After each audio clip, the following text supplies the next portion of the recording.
আজকের এই অনুষ্ঠান। আশা করছি শেষ পর্যন্ত এরকমভাবেই আপনারা সহযোগিতা করবেন। তো এখন যে গানটি গাইব শ্রদ্ধেয় নেতাজির গাওয়া খুব জনপ্রিয় একটি বাংলা গান, ভীষণ পছন্দের একটি গান। আশা করছি সকলের খুব ভালো লাগবে। কি দেখি তোমার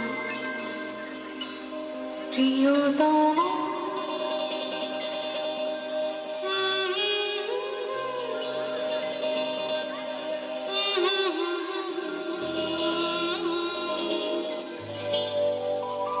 কি